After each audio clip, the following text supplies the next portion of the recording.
So now children, I welcome you all to today's session, and today we are going to take up the new topic for English language. In our last session we were doing directed writing, but simultaneously we will do functional grammar as well, so that we get into practicing of grammar at the same time. We come across the rules of writing various concepts of English language directed writing as I was discussing yesterday. Sorry. So today we are going to start with the very first concept that is there in your syllabus. That forms the basic of functional grammar. That is sentence structure.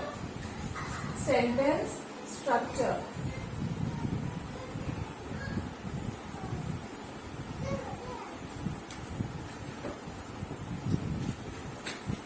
Now children, sentence structure, talking about the term sentence itself. First of all, let us get ourselves clear with what is the meaning of the word sentence.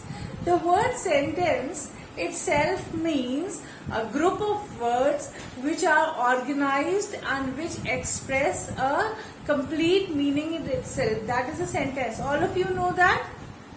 I hope all of you know that a sentence are a group of words organized in such a way that they express a logical statement. That is a sentence. A question or an order is also a sentence, usually a sentence contains a subject and a verb. A sentence comprises of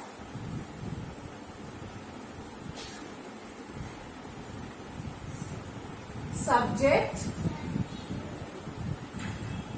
and verb.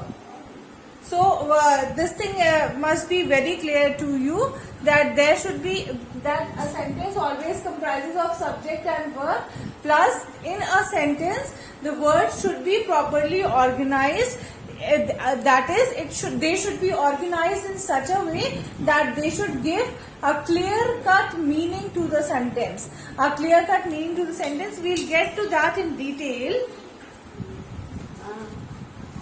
Yes, as I was telling you that a sentence comprises of comprises of a subject and a verb, and the words in a sentence should be arranged in such a way that they should give a complete meaning to the sentence. Now let us see, if we write a sentence with jumbled words, will it give a meaning or not? For example, if I write, never compromises father moral, never compromises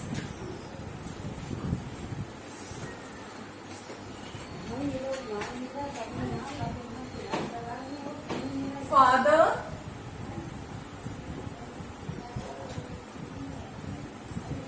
morals my with. I have written never compromises father morals my with. Is it giving any meaning to the sentence? I don't think it is giving any meaning to the sentence, because there is no order in the sentence. We don't know where the subject is, we don't know where the verb is. So whenever we write a sentence, there are specific rules for placing the verb, placing the subject, placing the predicate. For example, if I have written this sentence, it is incorrect. If I try to correct it, how will I write? My father never compromises with morals. My father never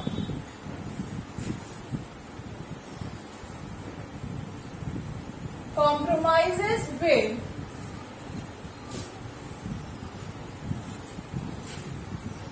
morals. So I have arranged the sentence in such a way that the subject comes first in the sentence. In such a way I have arranged that subject comes first in a sentence. Okay.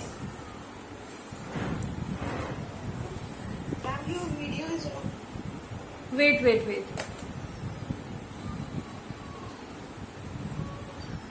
Is it on now? Can you all see me? Okay. In the first group I have written some words. I have written words. Never compromises father morals my way.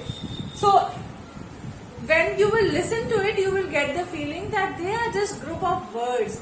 They are not sentence because they are not giving any proper meaning. So whenever we are forming a sentence, there are a certain set of rules which are to be kept in mind while making a sentence. Now using these words, I have formed a sentence which says, my father never compromises with morals. So, in this sentence, I have written my father never compromises with morals, where the subject, that is my father, has come first and rest of the things, they have come afterwards. That is, my father is the subject and rest are the predicate. That the things that the words that follows the subject, they are the predicate. Now, there are certain rules there are certain rules or there are certain notes which should be kept in mind while we form a sentence. Sentence structure depends upon certain rules. Now we are going to discuss each rule in detail. Okay? Now, children, first talking about assertive sentence. Assertive sentence.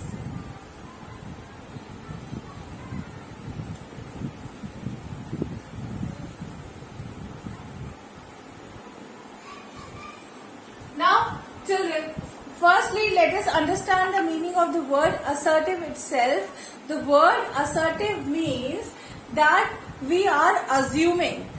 It is not the fact, but it is just an assumption. It is just an assertion. For example, if I say India is the biggest democracy. If I say India is the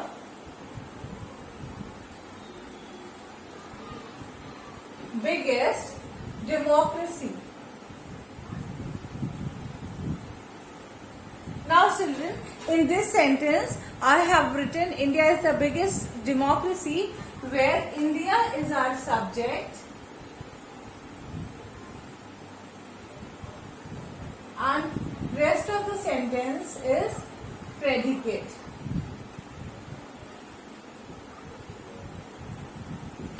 Where India is the subject and rest of the sentence is predicate. So always remember, in an assertive sentence, it always has a subject and a predicate. Whenever you talk about assertive sentence, always remember that there is a rule which says that an assertive sentence has a subject and a predicate. Always a subject is there and a predicate is also there. So this is one rule of forming a sentence. This is one rule which determines sentence structure. So this is rule number 1.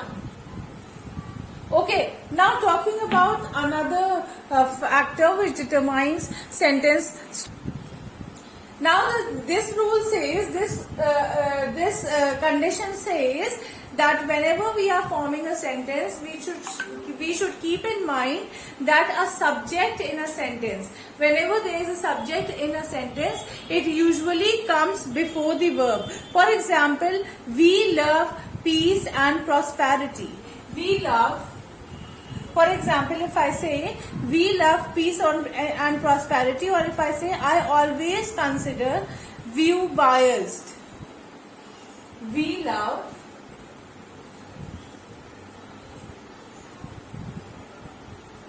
peace and prosperity.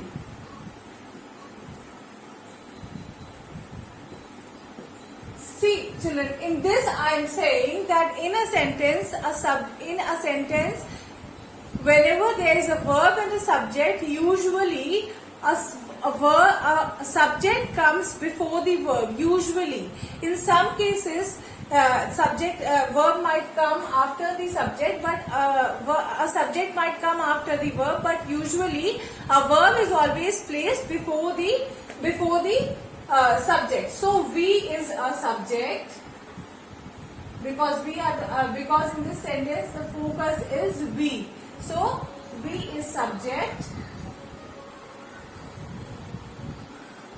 and peace and prosperity is and love is the verb. What we do, we love. So and peace and prosperity you can say are the rest of the words which form a sentence, but we are talking about subject plus verb.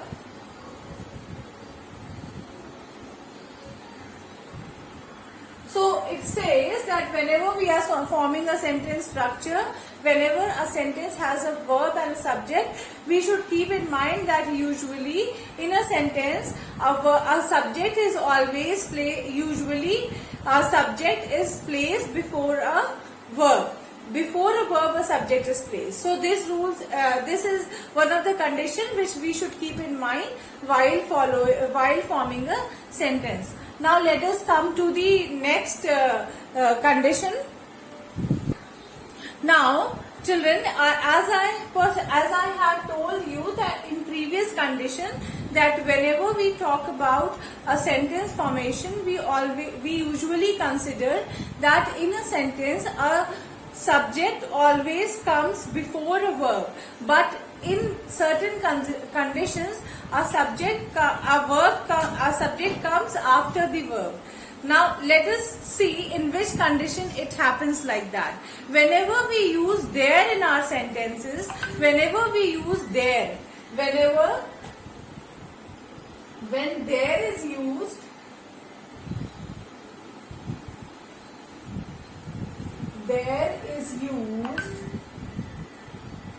in a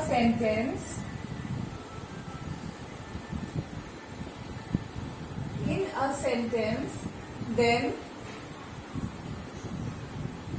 verb comes before the subject.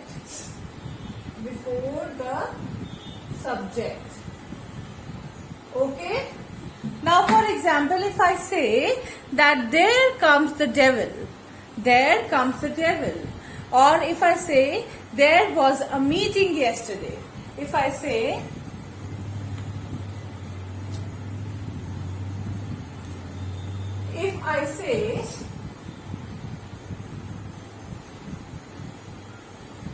there comes a devil. So devil is a subject over here and comes is a verb. So whenever there is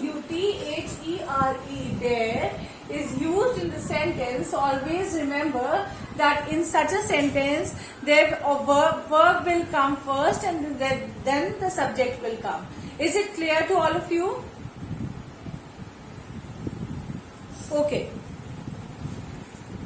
Now another condition in which a verb comes before a subject is when the sentence starts with it, then the verb comes before a subject. For example, if I say it requires courage to stand apart.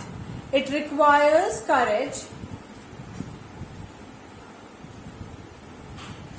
If I say it requires if I say it requires energy for us to sustain, or if I say it requires courage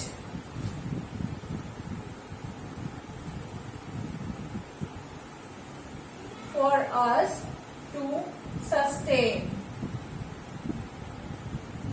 Now see, if I have said that verb comes before the subject in a sentence when the sentence starts with it, I have written it requires. The action over here, the verb is requires. The verb is requires. And what has to be done? Courage. It requires courage for us to sustain. It requires courage for us to sustain. Us is a subject. And sentence starts with it. So whenever a sentence starts with it and then then in such a sentence always a verb comes first and then comes the subject. So now I hope this much is clear to you all. Tomorrow again we have a session, so we will complete this sentence structure tomorrow, and then we will move on to the other portion of functional grammar. Okay, thank you so much.